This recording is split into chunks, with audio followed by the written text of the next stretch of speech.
우리 시작하는 제목을 노콧 까토, 노콧에서 노콧으로 얘기를 하면서 까놓고 얘기를 하자, 이런 제목으로 뭐 가볼까 지금 생각 중입니다.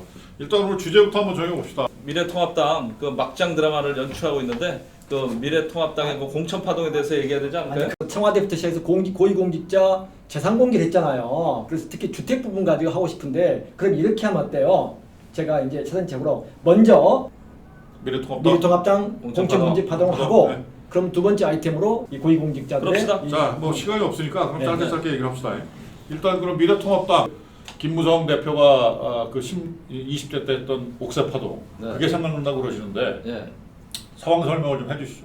4년 전에 그 공천파동은요, 하고 지금하고 비슷한 점이 있어요. 뭐냐면은 그 당시에도 공천관리위원회와 당 대표가 충돌한 겁니다. 그 당시 공천관리위원장은 이한구 의원이었어요. 그리고 당 대표는 김무성 대표였죠. 그 이한구 대표가 진박 공천을 무리하게 밀어붙이면서 한마디로 김무성 당 대표를 바지저고리 호구로 알고 자기 멋대로 한 거죠. 그러자 이제 김무성 대표가 그 진박 5명의 공천장을 찍어주지 않기 위해서 옥새를 들고 자기 지역구 영도까지 한마디로 튄 거죠. 그래서 이제 파동이 일어났는데, 이번에도 비슷한 겁니다.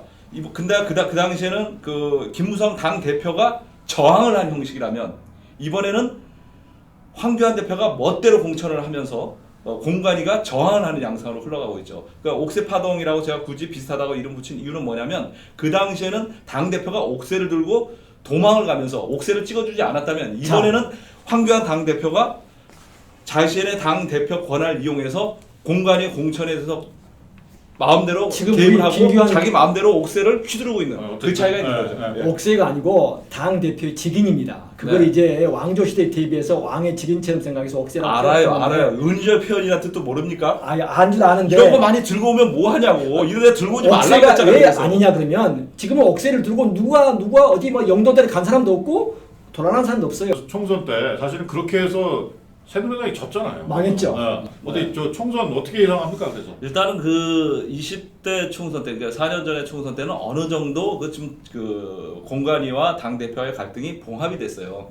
결국에는 그 박근혜 대통령의 위세, 친박들의 위세에 눌려서 꼬랑지 내린 거 아니냐라는 평가를 받았는데, 이번에는 황교안 대표가 뒤늦게 자기 측근들 살리려고 계속 무리한 공천을 하면서 뒤늦게 개입해서 이 잘 정리되던 그 공천 판을 갖다가 뒤흔들고 있는 거 아닙니까? 그리고 중요한 건 뭐냐면, 4년 전 2020대 총선 당시만 해도 김무성 당대표 그 당시 여권 새누리당의 대권 주자 선호도 1위였다는 겁니다. 그 사건 이후로 김무성 대표의 추락이 계속 시작되면서 오늘날 이게 그냥 당 대표의 이름도 못 올리는 사람이 되버렸죠. 그런데 황교안 대표는 어떻게 될 것이냐? 저는 이게 굉장히 황교안 대표로서도 지켜봐야 하겠지만 굉장히 대권 주자로서 불리하게 작용할 것이라고 좀 보고 있습니다. 특히 그러면 미래통합당 그렇다 치고 민주당이나 그 더불어시민당의 공천도 사실 꼼수고 막장에 다름한다. 그건 뭐. 그 지금 보면 두 당 다 국민으로부터 비난받기는 지금 마찬가지거든요. 그렇다 보면 누가 이 선거에서 지고 이기고 떠났을 때 그 뒷일은 아직 지금은 속단하기는 좀 이르다. 20대 총선 때는 김무성 대표가 총선 이후에 사실상 정치권에서 영향력을 상실하면서 어느 정도 이제 봉합이 되고 그런 걸로 마무리가 됐지만, 이번에는 그렇지 않을 겁니다. 왜냐하면 황교안 대표가 대권 주자로서 가장 통합당 내 현재로서는 가장 유력한 사람이고, 근데 그분이 이걸 완전히 봉합을 하고 수습을 해서 나갈 수 있느냐? 그렇지 않다고 봅니다. 어제까지 벌어진 이 공천 파동은 총선 이후에도 황교안 대표의 발목을 잡으면서 계속 논란이 될 수도 있고, 긴박하니까 소송 재판으로 이어질 가능성이 상당히 큽니다. 이거 지금 뭐 나중에 당선된 이후의 문제고, 근데 제가 볼 때는 뭐 급박하니까 다시 김종인 대표 전임 대표한테 손을 내미는 이런 상황까지 가지 않습니까? 어쨌든 이게 총선이 그것도 코미디예요. 참 이건 제가 말이 안 되는 일이라고. 김종인 만약에 전 대표가 미래통합당의 선대위원장을 간다, 이건 노역이라고 밖에 달리 설명할 게 없을 것으로 보여요. 지금 이 시점에서. 황교안 대표 스스로도 지금 선거를 다 감당할 자신이 없으니까 다시 SOS 가려면 예전에 갔어야죠. 하여튼 뭐 총선은 이제 보름 정도밖에 남지 않았는데, 여당이나 야당이나 지금 사실은 국민들에게 실망감을 많이 주고 있습니다. 이게 어떻게 결론이 날지 사실 굉장히 궁금해요, 저도. 자, 그러면 뭐 다른 주제 한번 얘기를 해봅시다. 우리 그 고위공직자 재산 공개를 했는데 청와대 야 강남 집 가지고 있는 사람들 집 다 팔아 이렇게 뭐 노 실장이 얘기를 했는데도 불구하고 지금 4명 중 3명이 다주택자고. 청와대만 보면 노영민 실장이 지난해 12월 달에 팔아라라고 한 이후에 그때가 11명이 다주택자였어요. 청와대 이제 수석과 비서관 중에서. 그런데 여전히 9명은 지금도 한 사람이 거의 없는 거예요. 거의 지금. 없는 거예요. 영이 안 쓰는 거죠. 청와대 참여하고 그러니까 49명 가운데 15명이 현재 다주택자예요. 네. 거기다가 지금 정치권에 이걸 거슬러서 보면 이낙연 선대위원장은 잠원동 집을 팔았어요. 그렇죠. 반면에 황교안 대표는 같은 동네인데 안 팔았어요. 그러니까 이걸 판 사람은 잘하고 안 판 사람은 잘못했다. 이렇게 말하기는 그렇지만 왜냐하면 청와대까지 나서서 특히 민주당이 후보들에게 공천을 신청을 접수받을 때 다주택자들은 집을 판다는 각서를 써라 그랬거든요. 그래도 안 팔아. 그리고 다주택자들에게 양도세 중과를 매기고 보유세를 세게 때리겠다. 영이 안 쓰는 거죠. 그러니까 이 위중적, 심하게 말하면 위선적인 행태에 대해서 우리는 얘기를 해야 된다. 그렇죠.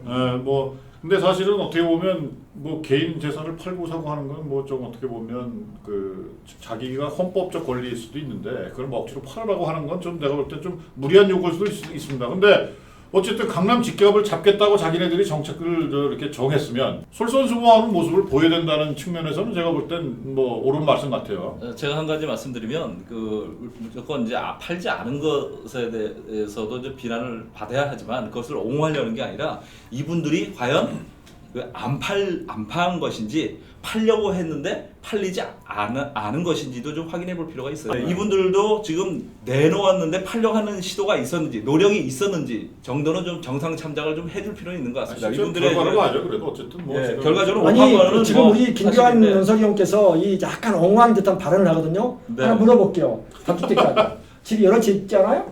집이요? 예. 제가 살 집은 있어요. 뭐 말할 수 없는 부분이 있죠. 아니 다 말할 수 있어요. 물어보세요. 몇 채 가지고 있어요?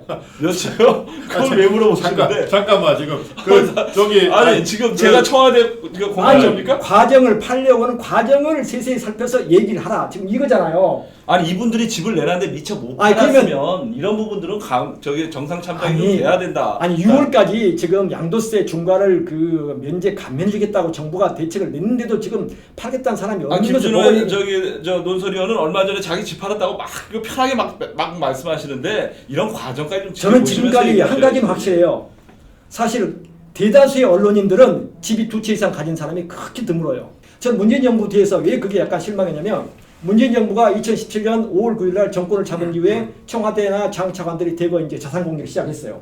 보니까 강남, 분당, 마용성 이 지역에 집이 2채, 3채인 사람이 너무 많은 거예요. 그렇죠. 그것도 그러나 문재인 대통령 정부에서 아니 이명박 박근혜 정부라면 그래 그럴 수 있겠다 하는데 그때 저분들은 겉과 속이 다른 거 아니야? 위선 아니야? 이런 느낌을 가졌는데 그게 조국 사태로 그대로 백일화에 드러나더라고요. 그렇죠. 그런데 아직까지도 안 팔아. 노영민 실장조차도 안 팔아. 노영민 실장은 그 김진호 논설위원의 지적이 맞는 것 같아요. 집을 2채 갖고 있는데 노부모 얘기를 하면서 팔 생각이 없는 것처럼 얘기를 하더라고. 이런 부분들은 정말 그 도덕적으로 비난을 피할 수가 없을 것 같아요. 우리가 강남 4구와 마용성 지역이 아닌 다른 그러니까 분당까지 일산에 집을 가지고 있다. 아마 우리 문영기 논설실장님은 아마 일산에 가지고 있는 것으로 아는데 집이 안 오르죠? 그러니까 이런 지역에 가지고 있는 집을 팔지 않는 것은 익스큐즈를 할 수가 있어요. 그런데 전부 집값이 폭등 스카이 라켓인 지역에 갖고 있는 집을 안 파는 거예요. 그러니까 그분들은 속으로는 위선적인 행동을 하는 게 아니냐 이런 의구심을 국민의 한 사람으로서 특히 언론인으로서 가질 수밖에 없다. 네, 저로서는 어쨌든 이분들 뭐 양도세 열심히 내시고 뭐 세금 열심히 내시고 그리고 정말 그 이제 문정부의 성공을 위해서라면 끝까지 파는 노력은 해야 된다. 최대한 노력을 하고 팔아야 되는 거 아니냐. 민주당 정권 특히 이 청와대 인사들 반성을 많이 해야 될 것 같고 이번에 총선에 또 얼마나 많이 나갔습니까? 이게 참 여러 가지로 문제가 있습니다. 저희들 뭐 어쨌든 어떤 시각을 가지고 또 어떤 정치성을 가지고 진행을 하는 것이 아니고 객관적인 사실만을 놓고 또 이렇게 건전하게 논쟁을 하고 있습니다. 오늘 시간 이렇게 마치고요. 또 이제 총선 얼마 남지 않았는데 여러분들 그 판단하시는데 도움이 될 수 있도록 최대한 노력을 하겠습니다. 오늘 노컷 카톡 시간 마치겠습니다. 고맙습니다. 다음에는 더 싸우겠습니다. 고맙습니다. 안 싸우겠습니다.